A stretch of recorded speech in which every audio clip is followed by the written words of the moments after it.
I would describe Tanglewood as a puzzle game with platforming elements. You control Nim, who is lost in the game's titular wilderness.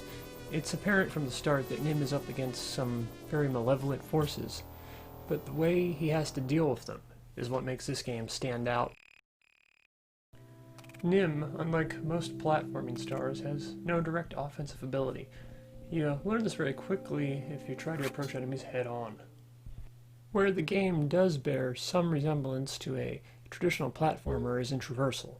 Nim's basic movement and the way he interacts with launching devices feels very similar to Sonic. While the game does have a focus on light puzzles, the design tends to square them away in obvious sections to prevent you from going too far in the wrong direction at any one time.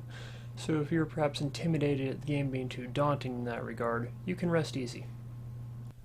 There are frequent checkpoints to prevent you from having to repeat too much.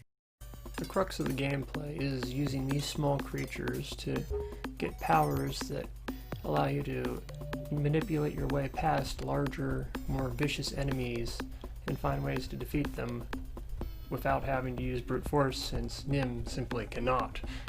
This is a fine example.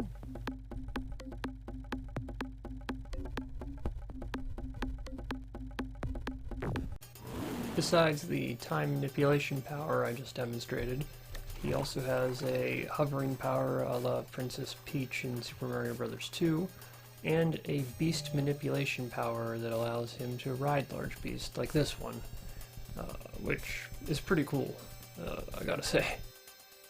The only collectible in the game are small fireflies. I'm not sure what their purpose is or if they affect the ending in any way.